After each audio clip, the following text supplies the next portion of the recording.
There he goes again. Yeah, baby! My little buddy here is exceedingly excited because he just switched to Central Pacific Bank. It's epic! Without CPB, I wouldn't have a leg to stand on. All the places we can go.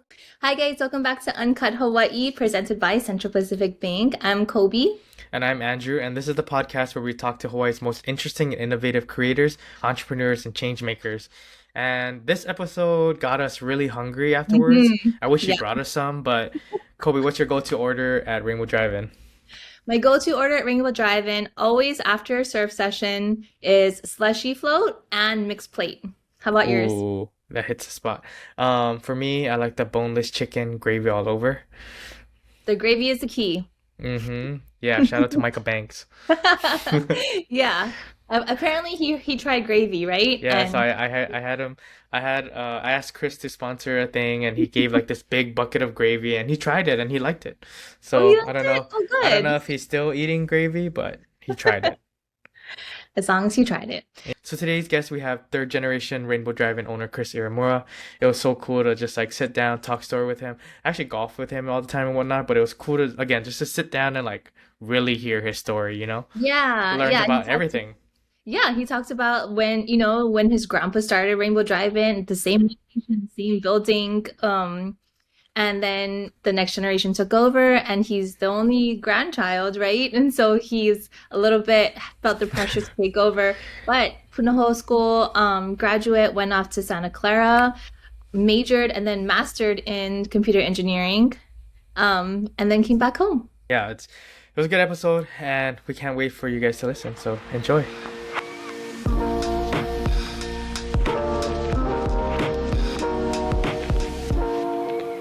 Chris Iwamura, thank you for joining us today. Of course. Thanks for the invite. So we're going to start off with some icebreaker rapid fire questions.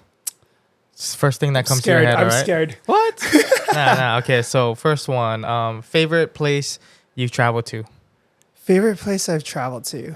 I think the default answer for a lot of people is Japan. Yep. Especially but outside of Japan, I'd say Helsinki in Finland. Ooh. Yeah.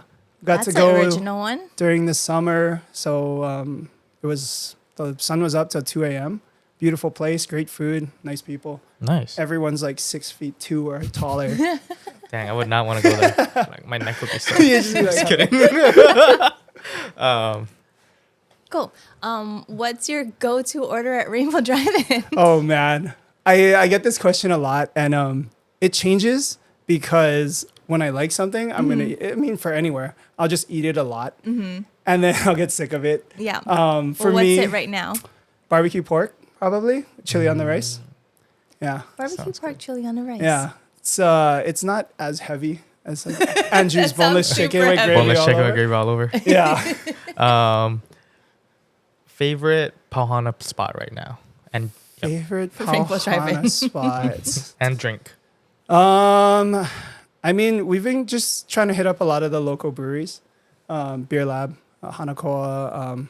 We always stop by Pitch because I live close by. Yeah. I've never been there. You've never been there, huh? Weird.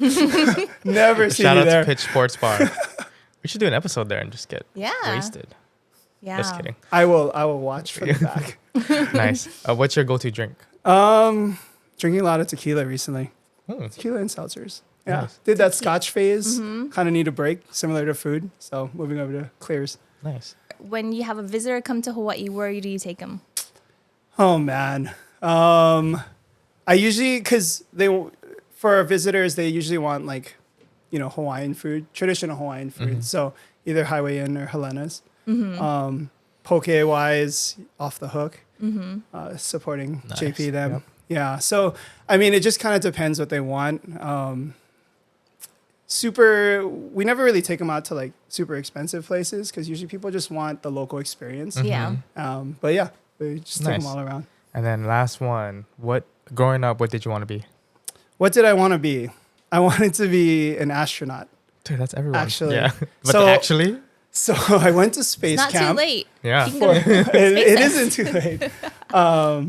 Yeah, I just loved math and science growing up. So, and just loved space and I guess all the mysteries out there. So yeah, space camp since like first or second grade. Nice. Nice. Well, okay. Well, thank you for those answers. Thank you for being on. Tell us, I guess, like to kind of rewind, tell us about the Rainbow Drive-In story first, because that predates you. Yes. And then we'll go into how I mean, you got involved and all that. And then your so story. you guys celebrated the 60. 61 years, turning 62 in October. Crazy. That's Yeah. so crazy. Yeah, that's like Hawaii's history right there. Yeah, it's crazy to think about and see some pictures of what, Waikiki area, Kapahulu area looks like Yeah. back in the 60s. And Love's Bakery was there, Casey Drive-In, a bunch of different drive-ins were on Kapahulu, but we're still the one there. So we've been so lucky.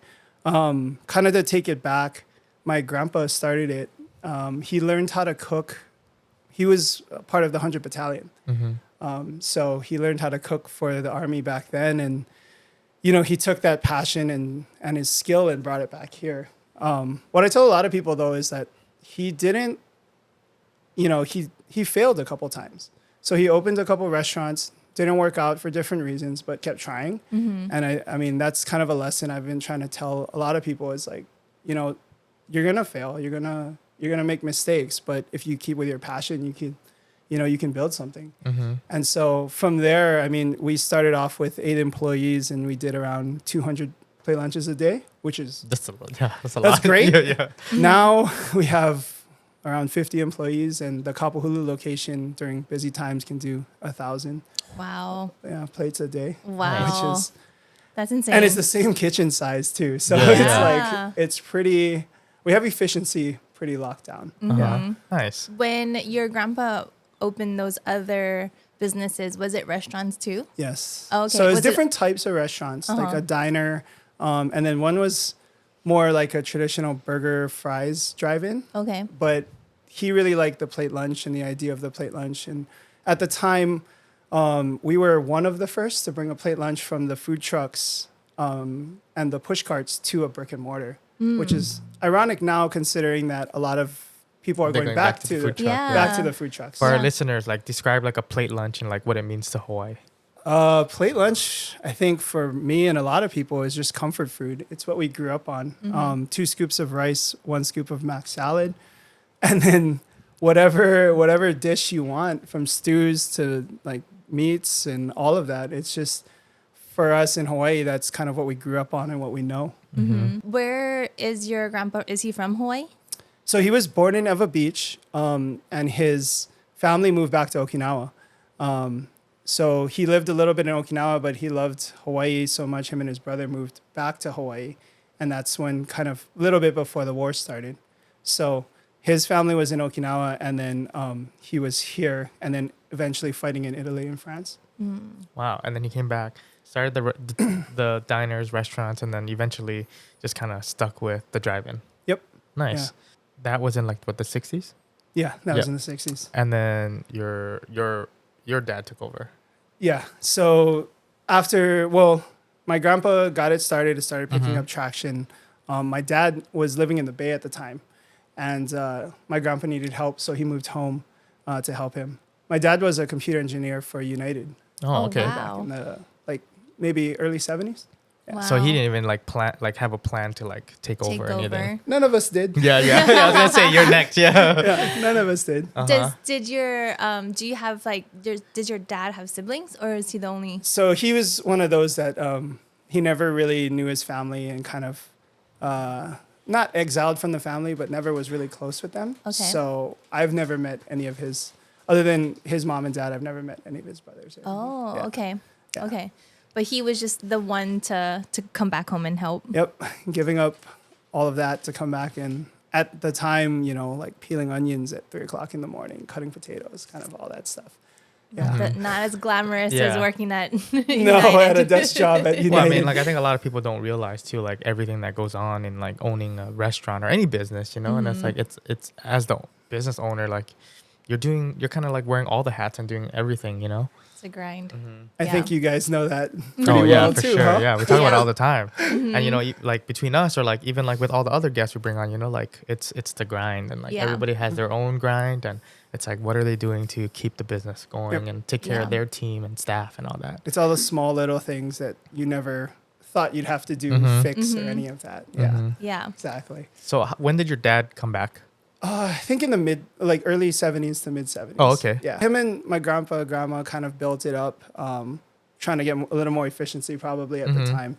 And then my uncle kind of took over in the 90s, like early 90s. And so he really wanted to do a bunch of that expansion stuff that you see that we're doing now, the franchising, the like our t-shirt stuff and Like, all yeah. that. Yeah. So he was really pushing that. And then 2019, it was my turn. Nice. Right before something. Oh, good timing. Right Yeah. before something What happened. was that? What happened yeah, I in don't know. 2020? No, So even going back though, like when you're growing up, so were you at the drive-in? Like, was that a big part of your life growing up? I wasn't necessarily like working at the drive-in. I was helping out roll quarters and stuff at home, count the money bags, stuff like that.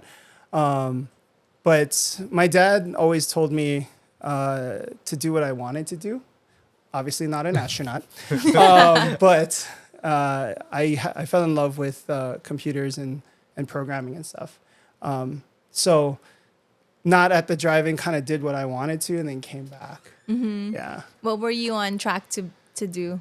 So I have a master's in computer engineering from Santa Clara University.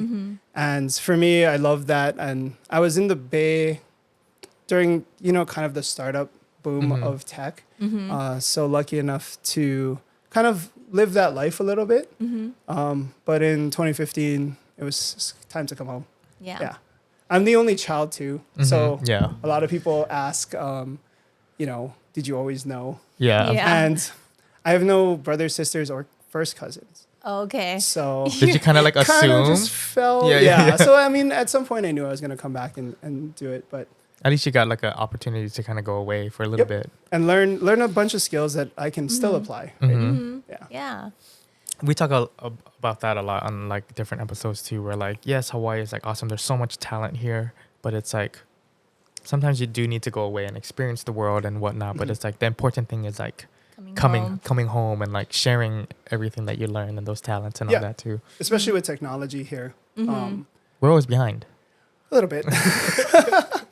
I think when I moved back, our internet was like dial-up speed Yeah. in 2015, and I'm like, we have to change some things. So bringing the technology side from my experience to at least the back end of Rainbows, so like online ordering, our website, all that, the simple stuff. What we felt was simple, but just bringing it up to speed, but trying to keep that nostalgic, Nice. drive-in feel. Yeah. It must be cool to like go back and like look at old photos of when like your uncle and your dad was involved, and then like when your grandparents, Yeah.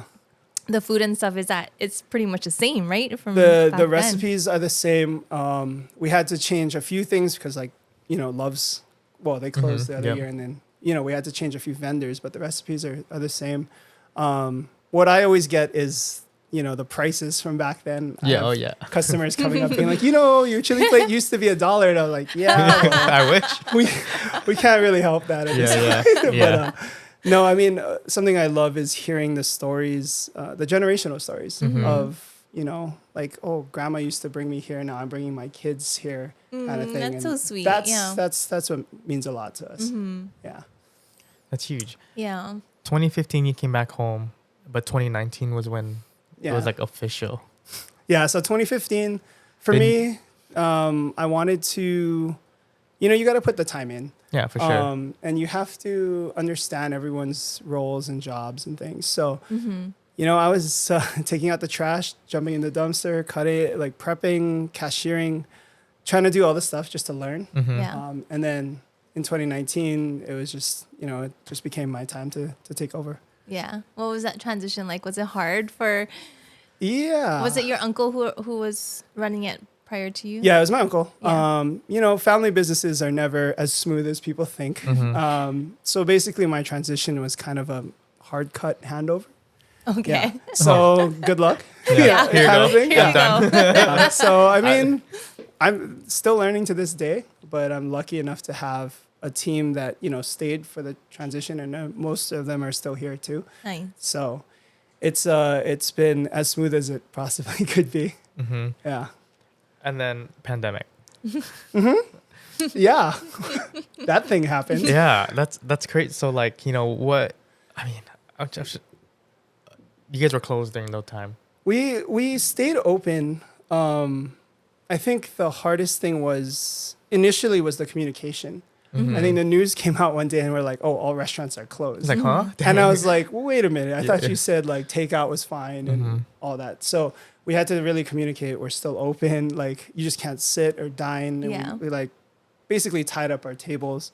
And then it was, the fear of a lot of our workers saying, am I going to keep my job? And, these are a family business, right? So some of these aunties have worked as long as I've been alive. And, for Yeah. them, that for me was the hardest part was like, no, we're going to fight for you to have a job. If we break even, that's best case scenario. We're going to make sure you guys are employed. We'll try and figure out different roles for everyone. Yeah, it was very uncertain times of just watching the news. The 2 p.m. I think Yeah. Governor Ige used to come on and Yeah, say, that's right. "These Oh are the my new God. rules." Every other day, This is and the we're case like, count today, okay, and like, these are the rules. yeah. So I think for us, and I mean a lot of the restaurants, especially, we're just watching daily, seeing what we can do, Yeah. what we can't do. Even in a small old kitchen, trying to keep people 6 feet away, even though they have masks, Yeah. or fry cooking. The grill's 100+ degrees and you have to wear a mask and you're sweating. It wasn't an easy job, but we luckily through the support of the community, we made it through. Yeah, that's a huge success because we saw a lot of people did it, through the pandemic. So Still to this day, some people are recovering. Yeah. It's tough to see. yeah. What kind of things did you do to kind of just like pivot? Like how did you like get past this? A lot of it was pushing, more like even online ordering, our phone order system. We tried to make the customer time spent either in line or at the drive-in as quick as possible. So like for a bit, we had to shorten our menu and our hours too. It was just too much time. But we kind of just relied on, making sure that everyone knew that we were open, and we still wanted to give back to the community during a tough time. And Lanai did that show Aloha. We donated over 1,000 meals to the Kupuna. Because for us, it wasn't about making money. It was about making sure we all made it through it, And one of my goals moving home was every place I grew up eating closed. And I didn't want us or even, some of our friends that I'm close with to be one of those numbers. Yeah. Nice. What would you say like Rainbow Drive-In's like mission is? Our mission is to just keep serving that consistent local comfort food. And for us, it's to really give back to the community because we wouldn't be here without, all the word of mouth, all of that stuff. People are like, oh, you were on Diners, Drive-Ins, and Dives. We're lucky enough to be on that, but it wouldn't have happened without the community, suggesting us and, really pushing for us. So it starts here, and we want to it's our mission to give back as much as we can. Nice. What are some popular dishes? Most popular? Yeah. Probably Local's boneless chicken mixed plate, gravy all over. Sorry, Micah. Oh my god! Oh my gosh! That was season 1 or season 2? Season 2. Yeah. Yeah. That went so viral. It's so funny. People are still talking about it to this day. All our phones started blowing up, and I'm like, what is going on right now? Everybody ordering extra gravy. Yeah, exactly. Or like talking crap about Micah for not eating gravy. Yeah. Okay. So No, funny. that's so good though. Oh, But man, the I'm like- local moco is probably the best with the tourists because it's something unique, right? They want to try, and we will never claim we started it. We just brought it in. I'm not even getting in. I've been to Hilo plenty times, and it's such a Cafe 100. touchy subject. I'm just like, I'm keeping my hands off of this. Yeah. It's like, we just serve it.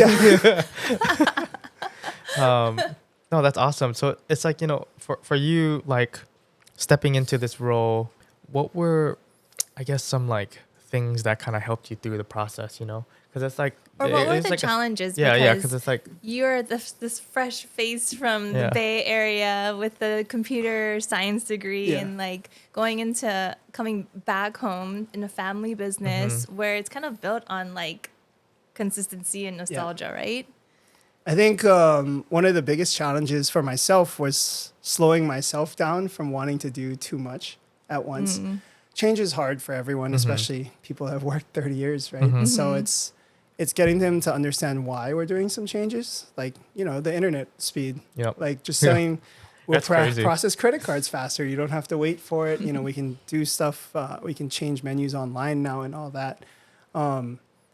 Because when I came in originally, I wanted to, change the world, right? And Just revamp everything. yeah, like you have this big vision, but tempering yourself. I was lucky enough to go to UH2 to get my MBA, which helped kind of shift the mindset from the straight engineering efficiency to more a holistic view of business in general. Oh, that's good. Yeah. Yeah.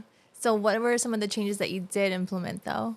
The first kind of things, we used to do handwritten time cards, which give me nightmares. Oh, wow. So not even the punch. Yeah. Someone would write it, or they would write themselves. They would write it themselves, and then someone has to read their handwriting and check the schedule and make sure. They. So we went to like a biometric like hand scanning system. Wow. That was just Nice. you just press clock in, put your hand down, clock out, put your hand down. So it helped us a lot with a bunch of different things. Security cameras, we only had a few here and there, and this day and age too, just with safety of everyone, right? So we put those up pretty much immediately. Nice. Yeah, a lot of technology stuff, just like updating everything. Yeah. And then like efficiency wise, like how your dad was kind of building it with your grandpa and then your uncle, and then like did you have to kind of go in and like change some things up, like make it more efficient? We're trying to do what we can with our space. We're very, because very you guys are in the limited. same space but serving Yeah. a lot more. Yeah, so we're trying to do mixed plates, probably under a minute, under 55 seconds for the time you order. Things like cooking eggs obviously are going to take Yep. longer, right? But we're trying to get our meals out within 3-4 minutes total, including drinks and all that. Dang. Just because we need to keep that going. Nice. What's operations like at Rainbow Drive-In? I mean, like, what time does cooking start, and like, when are the crazy times? Our first cooks come in so we do our gravy and chili in-house daily. Yep. So that starts at around 3 to 3:30. And then, we do our breakfast, lunch, and dinner. Lunch is by far the busiest, especially during weekdays. Yeah. And, we have our ebbs and flows, but lunch and dinner is it's chaos. Yeah. I mean, anyone that's ever worked in a kitchen knows it's just organized chaos Yep. Yeah. for a few hours at a time, and then it settles down. Again, like, I mean, she asked about the challenges, but like, again, like, just like what kind of like got you through these things? Like, was your uncle and like your dad like still a little bit involved, or like it was just straight like you do your thing, we trust you? Was there pressure? I mean, there's pressure we put on ourselves, right? So the expectation on ourselves to make sure everyone's taken care of. I think, well, my dad and my uncle are a little older too. So during the pandemic, I was like, just go home. We'll take care of this. But, trusting in your team, because, as business owners, for all of us, we know that we can't do it ourselves, or you come to that realization after a little bit, right? So it's trusting in your team to do, what they have to do. And if they have to make decisions, it's 99% for the best of the company at all times. So that took me a little bit, because I think for me, I'm one of the people that are like, oh, if I can do it myself, Right. I right? just do it. Yeah. I'll It's just faster, do it. It's hard, easier. Yeah. And then your task list just gets longer every single day. So trusting your team to do what they need to do. Yeah. I know Andrew and I talk about it a lot. Like, being a business owner is really like just managing your people and solving problems constantly. Yes. Has there been like any, was this like the first time you had to like, you're really in charge of like of employees? This many employees, yes. Usually, the startup in the bays is 3-4 people max. Yeah. But now it's like, it's more than one layer of hierarchy, right? So it's training people to manage other people. That's where I'm still learning to this day. And like, you're saying like these people have like worked for some of them like decades. Yeah, like 30 plus years. Like my GM, she started as a cashier when she was 15 because she went to Kaimaki. dang. And she just stayed with us and worked her way up. And she's our GM now. That's crazy. It's cool to see. What's one thing that like has helped you in that journey of like managing people and just work being in charge and leading people? I think a lot of it is just listening to people and, trying to understand where they're coming from, even though you don't, you might not agree with what they're saying, like, oh, we need to change this or this, but like trying to get to the bottom of where that issue is rooted. And that's where I'm still learning that today. Yeah, no, we talk about it again, like all the time too. It's like at this point, you're like not just like worried about yourself now. It's like you have this team to manage and like their livelihoods and like what happens if you can't perform, like what happened to them. And like it's a crazy responsibility, but very fulfilling as well. Yes. Especially, during the pandemic, it was extra highlighted, right? It's like every single dollar that comes in is helping, keep jobs for all these people, keeping their healthcare, keeping all this stuff. So that's where the most pressure came in. So it's crazy because it's like, even like during, was it before the pandemic or like after when you started like doing the franchising and whatnot to expanding that? Yeah, so the franchising started right before the pandemic. Oh, okay. 2018, Kalihi was the first one to open. And that's kind of been a journey too for us because it's a learning experience. Yeah, it's a whole different game, yeah. We don't have that experience, and not many people in Hawaii have the experience of franchising out, right? So for us, it's just learning on the fly. Some projects, like unfortunately, like Waipahu, were started kind of before the pandemic, but they were already rolling, so we had to see it through, and it just didn't work out. But what lessons we can take from that and move forward with future franchises, hopefully. What's important for a business? Like, what do you guys like really need like in order to franchise? Like, what kind of things or systems, I guess I'm trying to get to, like, are you working on? I think for us, it's just our operating procedures that we did a great job with the first run, but really tightening up things where, people can veer astray. For us, we still do, because we're only on Oahu, we still do go and check probably once a week. Our chef goes out to different franchises and check where that quality control is. And, there's a lot of people out there that are like, oh, I like Kapahulu better than this one or whatever. But for us, we're doing the best we can to make sure that it's consistent across, because we're not in charge of their employees. So we have to make sure that the processes are there so that it can be as standardized as possible. That's like so much more to worry about too. Yeah. Because like, they always talk like, oh, when you start a business, you want to like be able to either sell it or franchise. Like you want to get your systems very tight, and like, it's just like, dang, that's like so hard to think of, The scary part for me was, that's our name and my family's name, right? That you're putting trust like into someone else, right? It's and nothing against like the bigger franchise like McDonald's or anything, but it doesn't go back to a family. It doesn't really go back, like you don't associate it. So for us, it's like that was the scariest part, and that's the part we try and fight against. Yeah, because not everybody not necessarily know that it's a franchise. They might just see the name, like and an the expansion, brand, like and exactly. then be like, oh, they're slipping or whatever. I get a few phone calls and emails weekly just about the usual stuff. So it's just preparing myself for that too. Yeah. What's next for you guys? Do you see anything? It's a great question. I know you like try to fight like too much change and like, but do you have anything coming up that you're super excited about? For us, at some point in the future, we're going to need to do a remodel. My grandpa built the building with his own hands in 1961. So there's a lot of things that are very old and need to be replaced. Wow, that's incredible though. Yeah, so we're... Because the original location was somewhere else, right? Nope. It's always been there.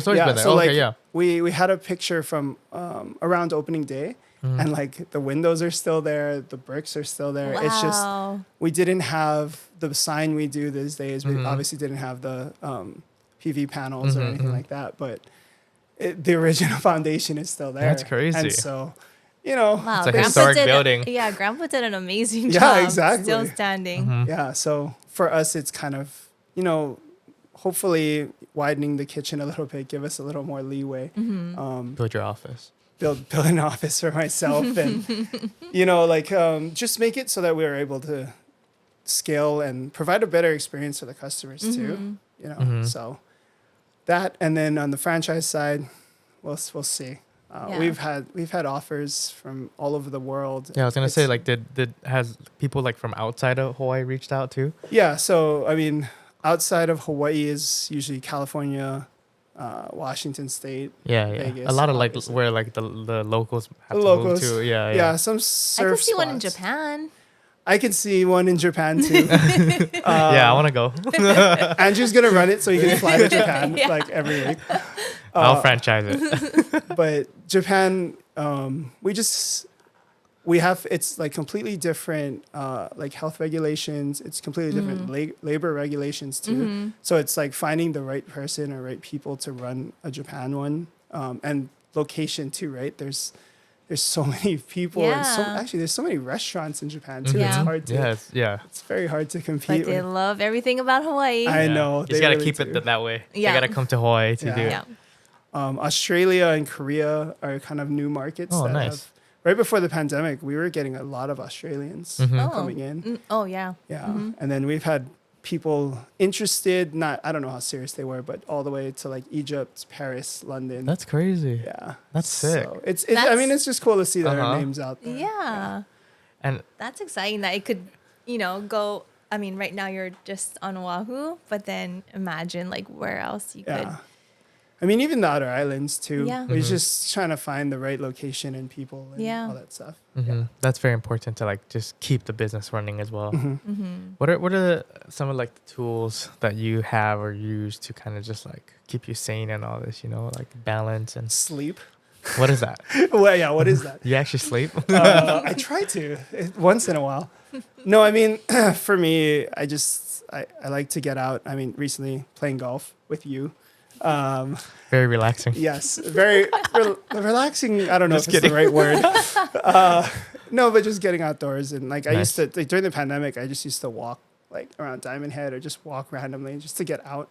I think it's important to create some space in your head, right? To process thoughts. I'm one of those where like if I'm laying down in complete darkness, I can't fall asleep because my brain is just Oh yeah, like, always running. yeah. Yeah. So like usually a podcast or something on the TV to help me sleep. Nice. Yeah. I want to talk a little bit more about you. I mean, like, so yeah, we talk about Rainbow Drive-In, but it's like your story too. Like, like, I think there was like an injury down the line. Like, what were like some challenges in your life that kind of like made you who you are right now? I think my dad made me who I am now a lot. I mean, I love my mom. She's great. Yeah. She actually gave me the trait of giving, and just like just give till you can't give no more. My dad was the one that my dad was in the military. He fought in Vietnam, so he's very not military strict, but he wanted things a certain way. And then he taught me how to play tennis when I was 5. Okay. And he's just like, you're gonna play tennis. And I was like, okay. Okay. And he's like, okay, so we have practice before school, during lunch, and after school. And then on During weekends. lunch? Yeah, I had lessons during lunch. Oh my gosh. And luckily there was a shower. And then weekends the whole time. So, Wow. that commitment just to anything, right? Uh-huh. And that drive to get better and that frustration of not getting better and leading to more drive. That's kind of where, for me, I feel like that's where it was built. How far did you take your tennis career? Yeah. I played for Santa Clara Division Oh, 1. you did? Yeah. Wow, that's it was, huge. And I hit that point where, it comes where you just burn out after a while. And so after my sophomore year, balancing engineering and playing a sport is one of like the hardest things. And I wanted to like enjoy college a little bit too. And so I just dropped tennis after that. How did Dad Yeah. feel about that? Yeah. He was fine because he's like, look, you weren't smart enough to get in for your grades, so you got in for tennis. So mission accomplished. Yeah. But like, How did you feel? Like that must have been a big decision for you. That's It like was. your identity. If you're Yeah. playing Yeah, you've tennis been your since whole life, 5, yeah. I mean, I think most people that knew me during my younger years knew me because of tennis, not really because of rainbows. So it was a little bit of identity crisis. But then I was in the Bay and I picked up playing hockey. Yep. Oh, nice. I used to just watch a lot of the San Jose Sharks are right there, so I used to go to a lot and something new. And I knew then when I was learning that my dad ingrained in me that just keep going. Like I couldn't even skate. I would tape a bunch of pads to me and stuff, and my friends and I would just go out to the park and try and learn because you played hockey for a little bit too, and it's like you have hand-eye and you have your feet too to worry about. People are like, oh yeah, like you just slap the ball. I was like, well, but you can't like plant your feet. Yeah, it's not like being on land. Yeah, right. But like just from that, in what is it, 6-7 years, we went from not being able to stand to like winning one of like the third highest championship. And wow, that's I credit my dad with a lot of this. And now with golf, it's like I need to everything. I gotta fix this. You must get really obsessive over things when you usually get into sports. Yeah, it's usually and sports.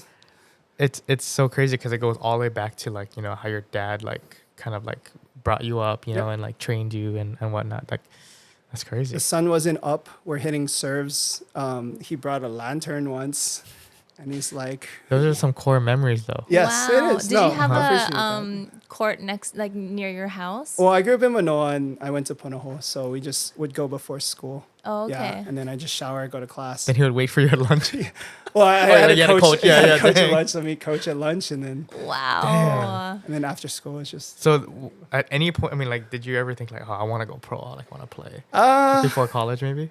Maybe a little bit for college, but then going to the mainland, everyone's 6'5" to 6'7", and you're just like it'd be very hard for me to compete, and it's that sacrifice itself was daunting for me at the time. So just giving it up was probably the better choice. But still, for you to like go out there and like compete at that D1 level too, that's crazy. It was good fun. Yeah, it's funny because like. Tennis is a gentleman's sport, or what they used to say. And in Hawaii, it really was. Like we'd all have like dinners and stuff after tournaments with people you played with. But on the mainland, it was intense.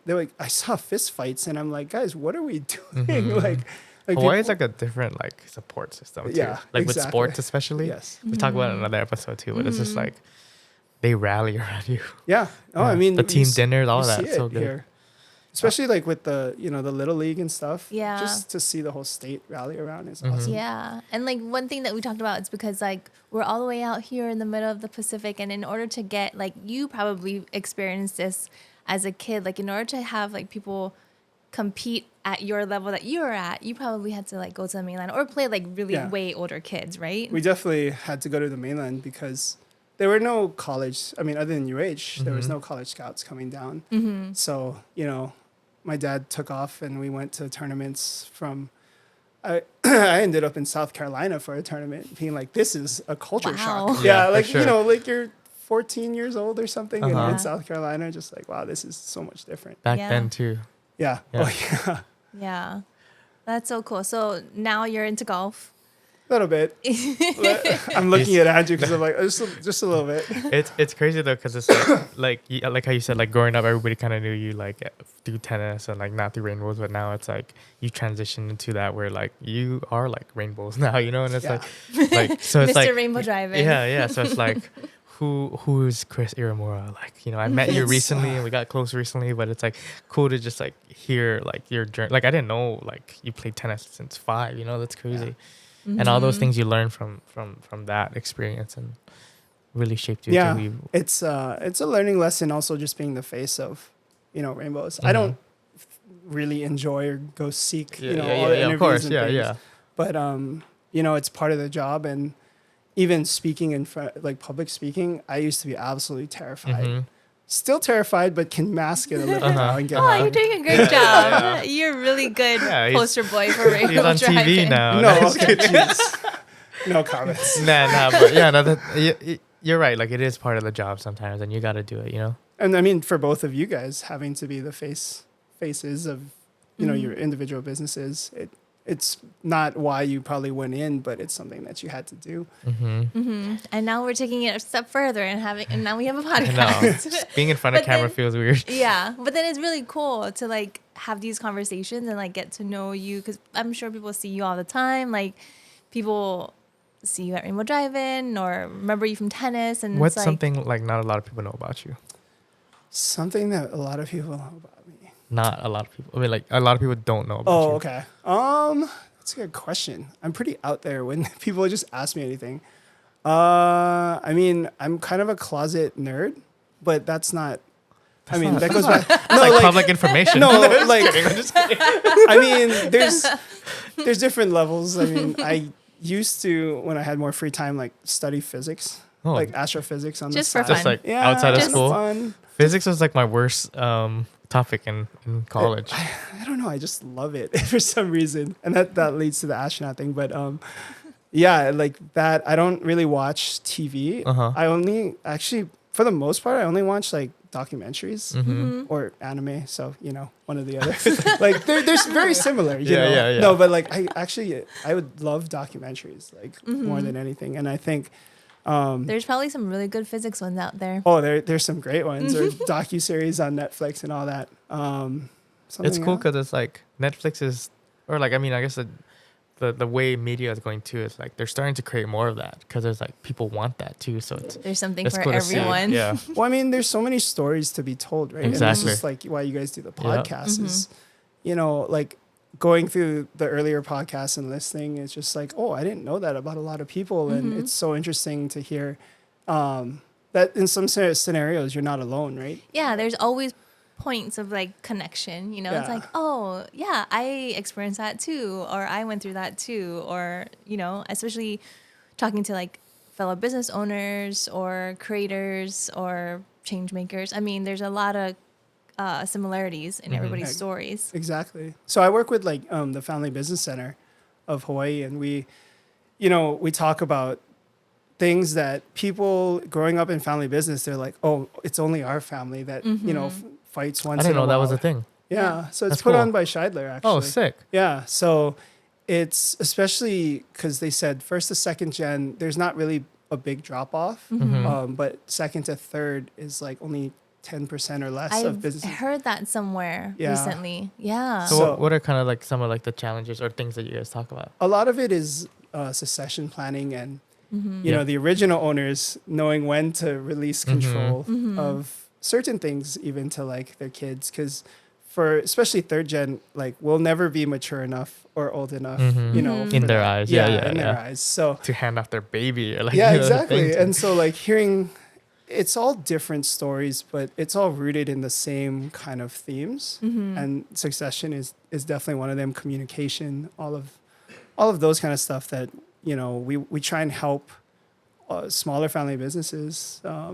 We've worked with a lot of them recently, and they helped me too, because for me, kind of going cold turkey in, I was Yeah. like, can I do this? Like, and talking to some other people, they're like, oh, I got fired from my family business. I was like, okay, well, I mean, I get that now, and I feel like more confident in that. And yeah.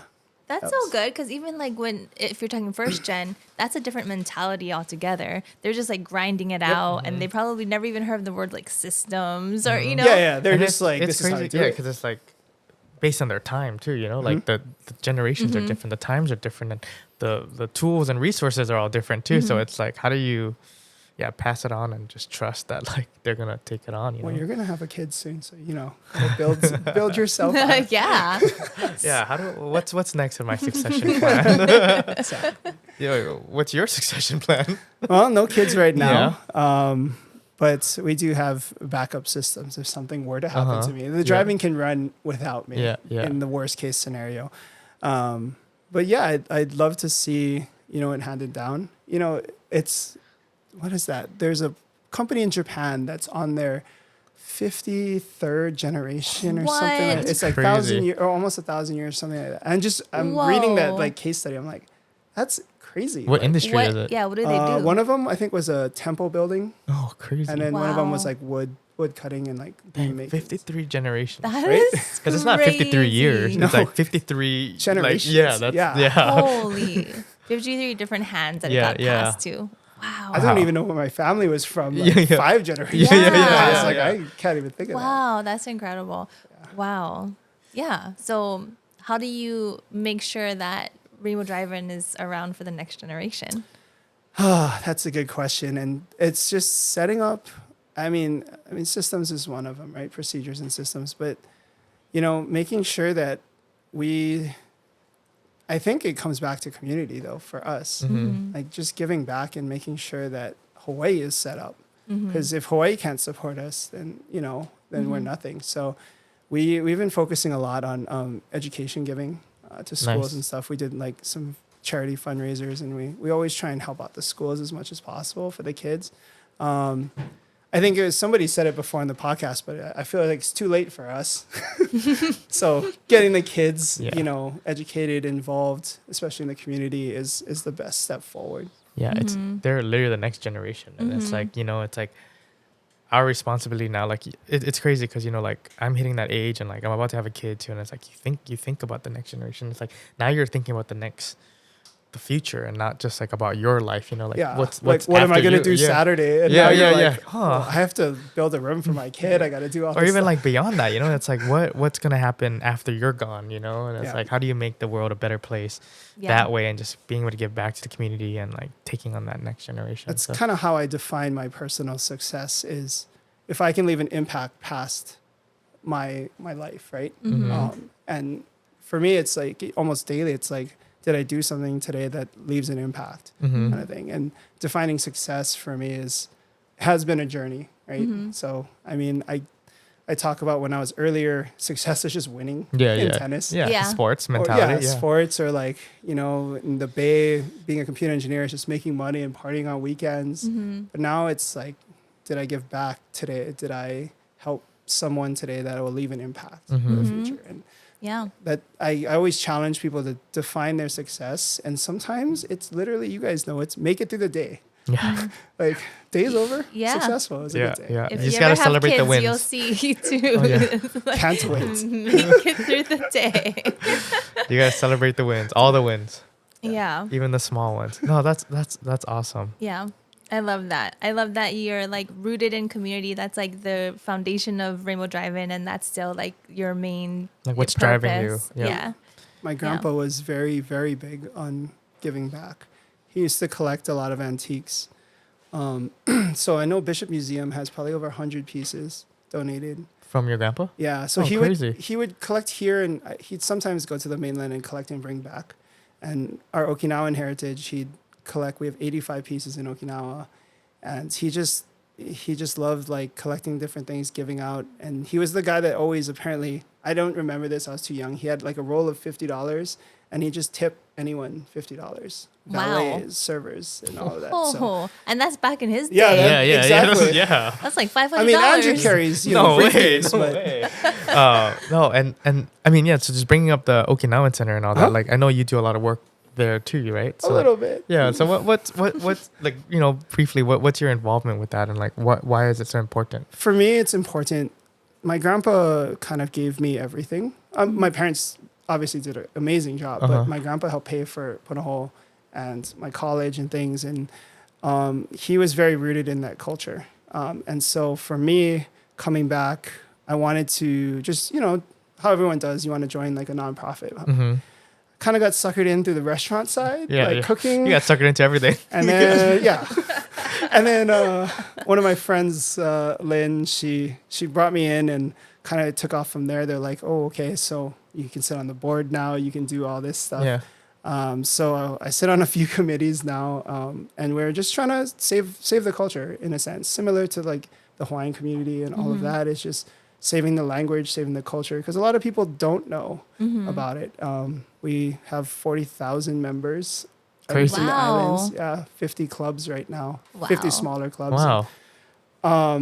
Actually kind of hearing stories about my grandpa too, like, because he passed when I was a senior, so I never really had those deeper conversations with him. and hearing stories from some of his friends and all of that, it really motivates me. Very cool. It's still keeping Yeah. like his legacy alive Yeah. too within you and Yeah. the work that you're doing. Yeah, exactly. So just trying to, my wife will say I do a little too much, and she's definitely right on that. But, it's fulfilling in that sense of just, passing it on, because there's a generational gap there from the people that are older, and there's not too many young people in the organization. So we're just trying to build that.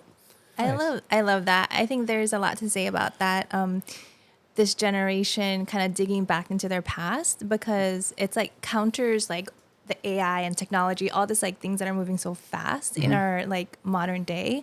But then like in order to counter that and stay grounded, it is like if you go back into your roots and like who you are, I think that is a good balance. It's getting like that deeper understanding of like Yeah. where you came from and like why you are who you are. Yeah, exactly. Sick. Yeah. What's just kind of wrap up the episode, like what's some like advice that you would give to like someone, I'm trying to think of what phase, I guess anyone like running a business or like thinking about doing something. Well, I mean, the first would be define your success. I mean, one. it's totally fine if it's money. If it's I want a big house, I want a Ferrari, that's fine. Just be honest with yourself. Yeah, and you just need to know what is success for you and what you're driving towards. A second one is just, risk taking.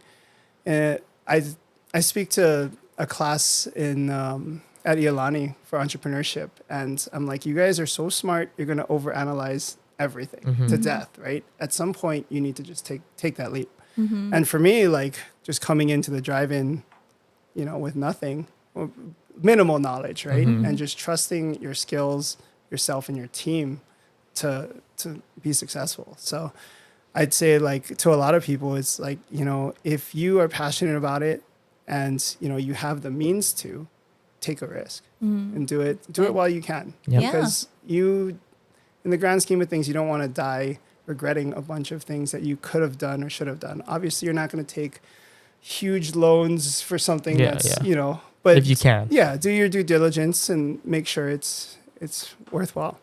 Yeah. That's Oh, awesome. that's good advice. Don't get stuck in analysis paralysis. Yeah. Exactly. That's us right now with this too, just like when we didn't want to like just write a bunch of things down, and we were just like, you know what, let's just do it, and then we'll learn along the way. Yeah. Yeah. I mean, what you guys have built is awesome to see from just a small little podcast. So for the Okinawan side, we during the pandemic, we just started a live stream on you're Tuesdays. just like random. Like through That's so much Zoom, work, too. and But that's a great way to keep everyone connected still. yeah. And we were just like, we don't know what it's gonna be, but let's just do it. Yeah. And it took off, and now we don't have as much time as we did when we were all staying home, but I mean, I think it was pretty successful for what it was. Yeah. Yeah, because you were able to tell a lot of stories, and I remember you even digitize a bunch of like old stuff too and whatnot too. Yeah, I so remember. the What live a great stream, use of time, photos, videos, we had live musicians in. So I was playing with things like these all the Yeah, time, yeah, learning yeah. how to Oh, use cool. them and stuff.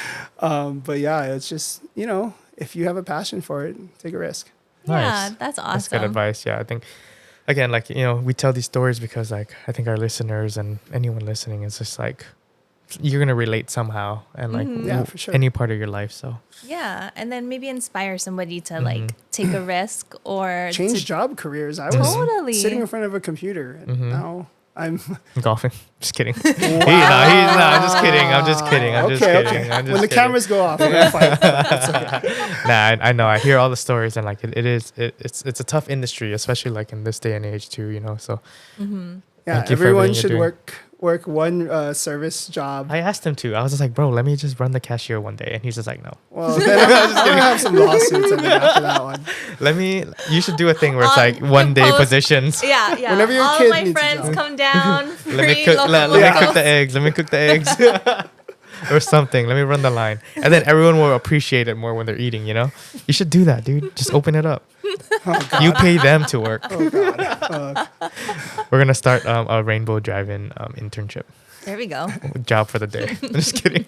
If your kid, when they turn 15, 16, they need a job. We Oh, have yeah, that's the next generation. That's great, dude. That's crazy. 15 years from now, it's gonna fly by fast. Yep. Yeah, 10 years already went by Yeah. like that for me. Yeah. Well, Yeah, well, All right. let's keep working at making this next generation, and Yeah. and building our legacies. And no, thank you for coming on and sharing your story. Of course. Yeah. It's a great one. I think that not a lot of people know about too, and like just Yeah. continuing on, and people always eat there and whatnot, but like to hear like what goes on behind it too, and what drives Rainbow Drive-In. Yeah. So thank you for coming on. Still family owned good. and operated. So, So yeah. good. That's amazing. Yeah. How can people find you? Even if they're not here, they can go onto Instagram. Online. Just Chris Iwamura on Instagram. Okay. Rainbow Drive-In on Instagram. For us, we're not in that TikTok phase. You got merch Yeah. and stuff You too know. now though, so can they buy Yeah. online? Yeah. Nice. So what's your website? Yeah, rainbowdriving.com. Nice. Don't you have like kits too, like that you can make stuff? Our chili. Oh Our yeah. chili kit. Yeah. Yeah. So you can make our chili at home anywhere in the world because it's just the dry powder. Mm-hmm. So you can add, we have a lot of people that are like, oh, I'm vegetarian. So they won't add the beef, they'll add tofu and still Nice. make the same chili. And that we Nice. ship nationwide. Nice. Sweet. Yeah. Awesome. RainbowDriveIn.com. RainbowDriving.com. All right, guys. Thank you for listening. Don't forget to subscribe, like, comment, and visit Rainbow Drive-In. Yes. Definitely get the boneless chicken. Definitely get the gravy. Gravy all over. Yeah. Thank you, everyone. Aloha.